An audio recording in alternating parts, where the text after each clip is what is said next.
सबसे ज्यादा महंगाई, सबसे ज्यादा वैट, डीजल, पेट्रोल, रसोई गैस का सिलेंडर, बच्चों की स्कूल की फीस, बिजली के बिल, देश में सबसे ज्यादा। आज अगर महंगाई कहीं है तो इस सरकार में हरियाणा में सबसे ज्यादा वैट भी हरियाणा में, सबसे महंगी बिजली भी हरियाणा में, और सबसे कम राहत भी हरियाणा में। कोई राहत मांगे, कर्मचारी ओल्ड पेंशन स्कीम मांगे, उन पे लाठीचार्ज। पंचायतें अपना अधिकार मांगे, उन पे लाठीचार्ज। आंगनवाड़ी, आशा वर्कर अपना मानदेय बढ़ाने की बात करें, उन पे लाठीचार्ज। किसान एमएसपी के लिए न्याय मांगे, उन पे लाठीचार्ज।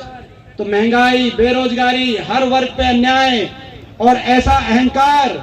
मुख्यमंत्री जी 9.5 साल तक तो निकले नहीं चंडीगढ़ से, अब बाहर निकले, जनसंवाद कर रहे हैं, लेकिन वो जनसंवाद कम है, जन अपमान ज्यादा है। जहां जाते हैं वहीं जनता में से कोई खड़ा होकर कोई जायज बात बोल दे, उसी का अपमान करते हैं। अभी एक जगह गए तो एक महिला ने कहा कि हमारे यहाँ बेरोजगारी इतनी है, कोई फैक्ट्री खुलवाने का काम करिए।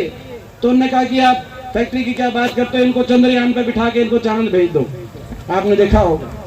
ये किसी एक और महिला ने कहा कि मैं विधवा हूं और मेरा 22 साल का बच्चा चिट्टे से और नशे से चला गया, उसकी डेथ हो गई।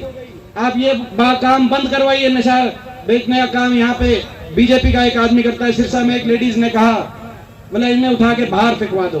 यमुनानगर बड़ी खबर। हरियाणा के पूर्व मुख्यमंत्री व नेता प्रतिपक्ष भूपेंद्र सिंह हुड्डा ने कहा, जन आक्रोश प्रदेश में सत्ता परिवर्तन का प्रतीक है।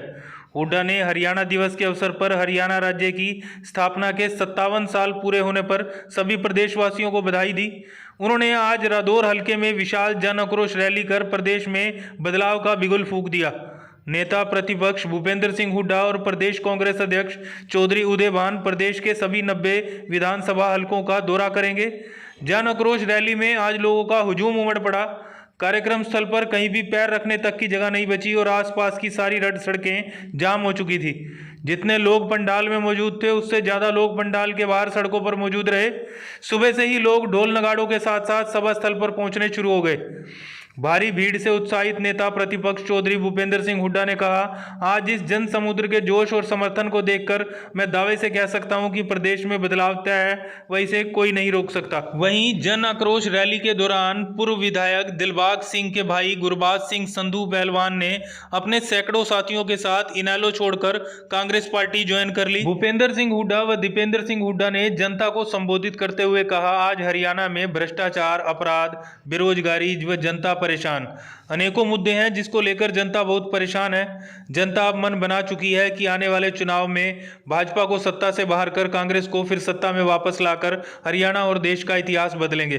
भूपेंद्र सिंह हुड्डा ने अपने संबोधन में जनता को संबोधित करते हुए कहा, आज हर वर्ग भाजपा सरकार की नीतियों से परेशान है, उनके द्वारा हो रहे कार्यों से परेशान है, क्योंकि इस सरकार ने जनता को उलझा कर रख दिया है।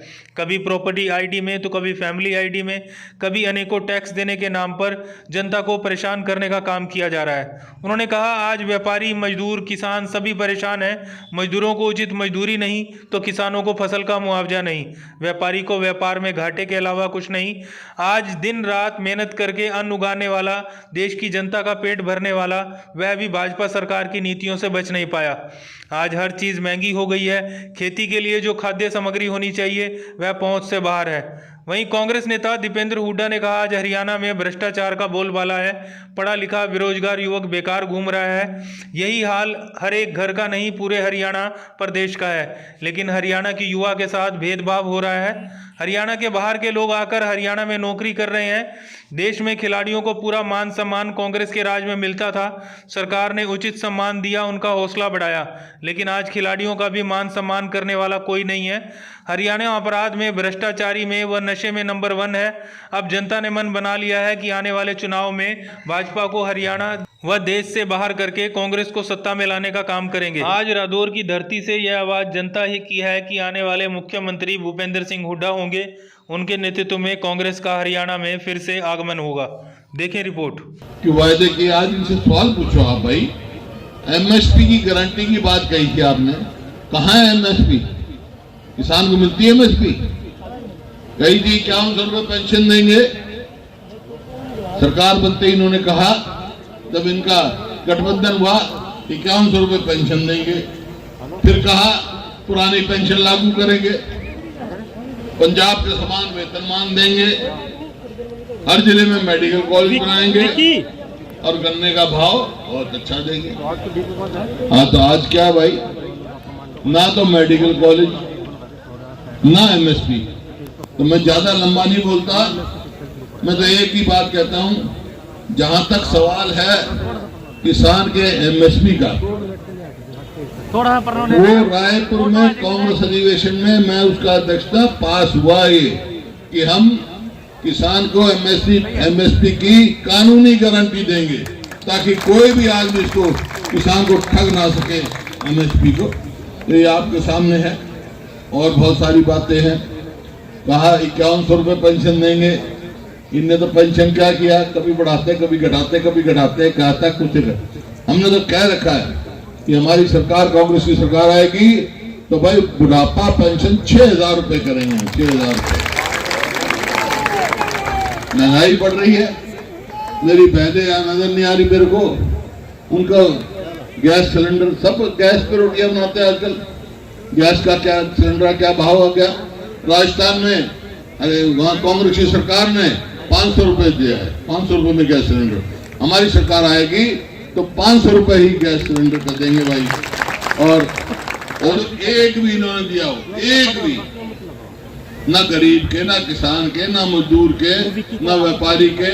कहीं मंडी में जाऊं तो आड़ती परेशान हो भाई, नए नए तजर्बे कर रहे हैं, परिवार पहचान पत्र, प्रॉपर्टी आईडी, मेरा फसल मेरा ब्यौरा। अरे यही मंडियां तो थी ना, यही किसान थे मेरे, जब ही फसल आते ही अपना दाने निकालते ही मंडी में पहुंच जाते थे, एमएसपी मिलती थी, अच्छा भाव मिलता था नहीं मिलता था। और ये इलाका गन्ना पैदा करता है। गन्ने का भाव जब हमारी सरकार बनी 2005 में 117 था और एकदम हमने बढ़ा के 310 कर यार, उसके बाद बढ़ता चला गया। आज इस सरकार ने क्या करते हैं, अब भी कह रहे हैं बढ़ाएंगे, कितना बढ़ाएंगे, कभी 5 रुपए क्विंटल बढ़ा देते हैं, कभी 10 रुपए क्विंटल। अब 10 रुपए क्विंटल बढ़ा देते हैं, कोई काम चलेगा? खाद मिलता नहीं, जो मिलता इतना महंगा हो गया, डीजल मिलता नहीं, डीजल इतना महंगा हो गया आपके सामने। तो भाई हमने तो कह रखा है, अगर कांग्रेस की सरकार आएगी तो गन्ने का भाव 450 रुपए क्विंटल हमने मांग करता हूँ, सरकार से भी मांग करता हूँ कि 450, अब 1-2 दिन में अनाउंस करेंगे, कम से कम 450 रुपए प्रति क्विंटल गन्ने को मिलना चाहिए। गन्ने किसान को भाव इतना बढ़ गया, फिर रिकवरी के हिसाब से तो कम ज्यादा क्यों भाई? जो जितनी देर जितना टाइम ज्यादा हो जाएगा रिकवरी तो बढ़ जाएगी, लेकिन कीमत नहीं किसान की बढ़ेगी। आज चीनी का भाव तो बहुत बढ़ गया, लेकिन किसान को गन्ने का भाव बढ़ाने में क्या तकलीफ भाई?